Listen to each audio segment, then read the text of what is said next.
Beginning with Hamish McInnes's metal ice axe, because it was metal, all metal, they could reshape the handle and everything, and then that's when they brought in the pterodactyls.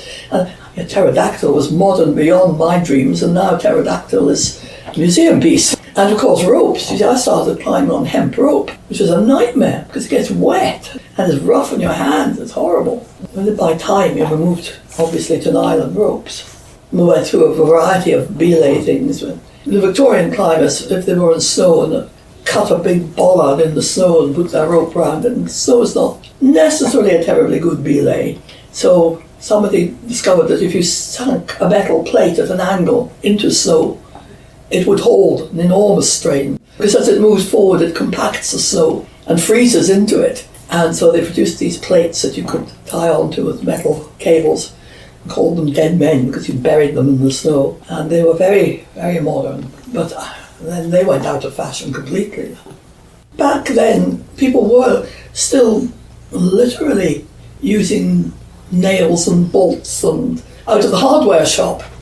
We all used ex-army gear, awful tweed +2 things, climbing breeches and ex-army string vests and green jumpers with patches on the elbows. But it is certainly much easier now to get good equipment for women.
Apparently a monument to Charles Edward, denoted here in the Latin Carolus Edvardus. the twant that decided that clodding would be a good idea.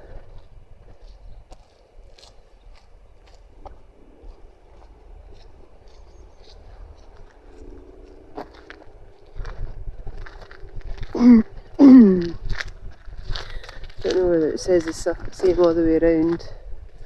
You've got the English version on the spot where Prince Charles Edward first raised the standard on the 19th day of August 1745, when he made the daring and romantic attempt to recover a throne lost by the imprudence of his ancestors.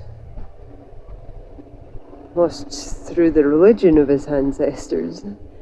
This column was erected by Alexander Macdonald, Esquire of Glenalladale, to commemorate the generous zeal, the undaunted bravery and the inviolable fidelity of his forefathers and the rest of those who fought and bled in that arduous and unfortunate enterprise. This pillar has now, alas, also become the monument of its amiable and accomplished founder, who, before it was finished, died in Edinburgh on 4th day of January 1815 at the early age of 28 years.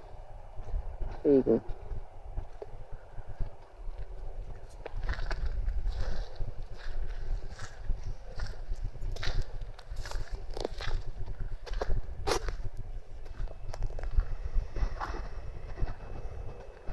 Gorgeous scenery here, absolutely beautiful. Got like fruit trees, maybe apples or pears or something maybe.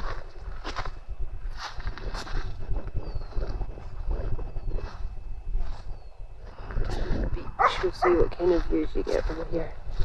It's really busy here in Glenfinnan at the moment. A lot of people. It is a Sunday though, and we don't usually do weekend days. It's more fruit bushes. Yeah, we try and stick to weekdays so it's a wee bit quieter for things, but we're up and at it early this morning. We picked up at 7 this morning to come out.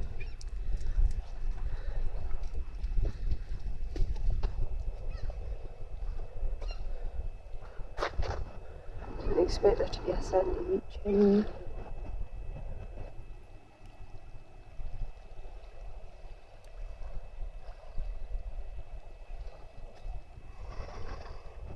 Let's go see the viaduct.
I think I'm going to regret having my hoodie on. It's a bit warm for this hike, but I do got my new hiking shoes on. So, no wet feets for Jen. Oh.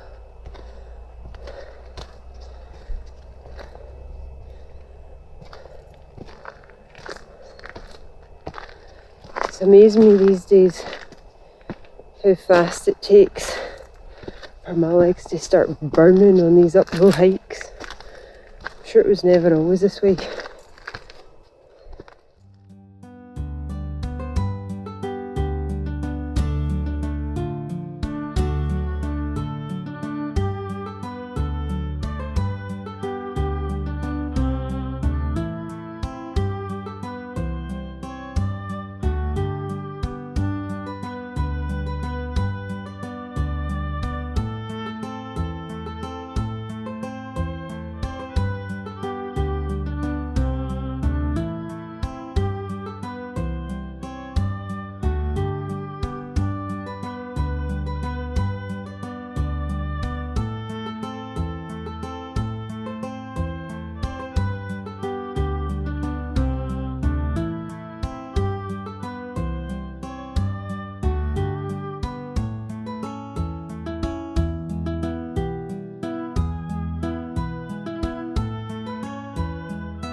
There it is.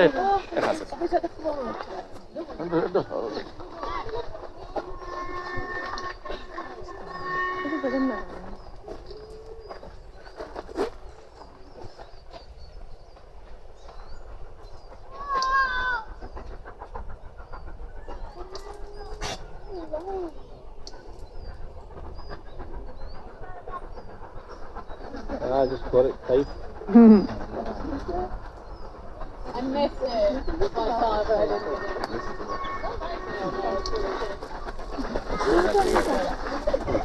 You're such a student.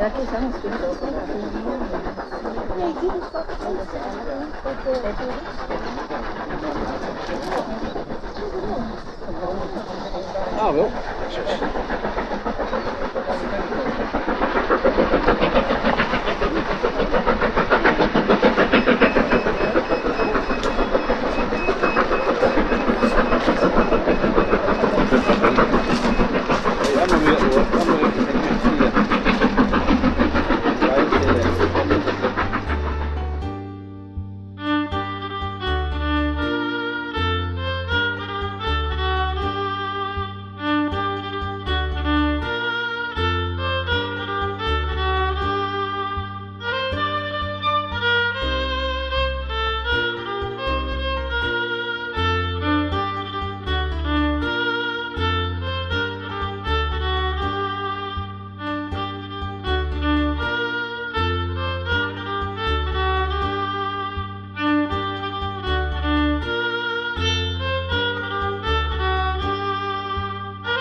There's us in Arisaig.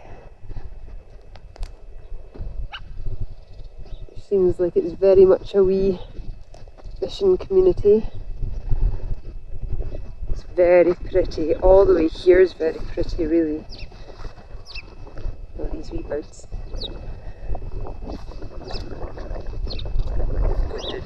Go to look, shall we?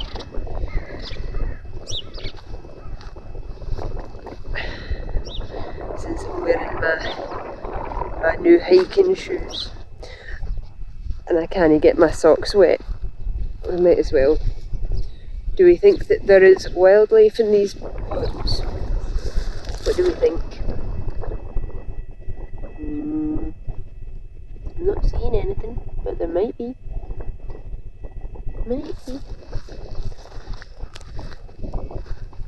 Go a wee bit further to the beach.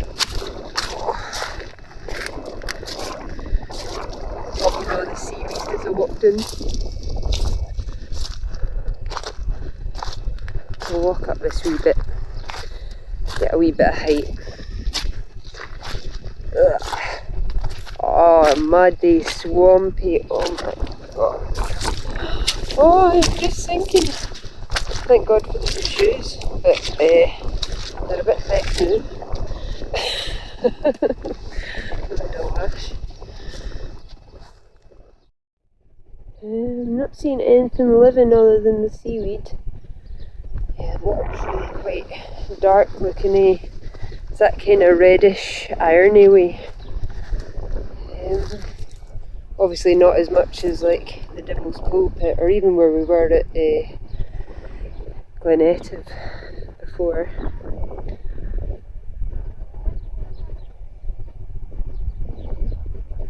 It's a bit windy, but it's not super cold. The water's out far. I mean, if you can see where the water can usually come into, it's really far out. Okay, well, should go back and find Keith and Alexis. I'm sad there's not wildlife that's obvious in these ponds. It's a bunch of shells, but I assume that's detritus for the seagulls and that here. Maybe even find crab bits too amongst it. Right, okay, well, this is Arisaig anyway. Not a lot going on here, very quiet. There's a good rock in the distance there.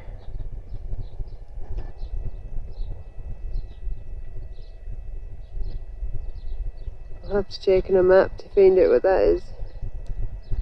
That makes for an interesting skyline, doesn't it? Yeah, I like that.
there's a West Coast Railway steam train, possibly the same one that we've seen going over the Glenfinnan Viaduct. Like, it's a possibility. So for any of you that have not seen a steam train, there you go. You can see the coal in the top of it. Like, can we zoom in a wee bit? You see this coal? It's still kind of leaking steam for its recent journey. That's nice to see.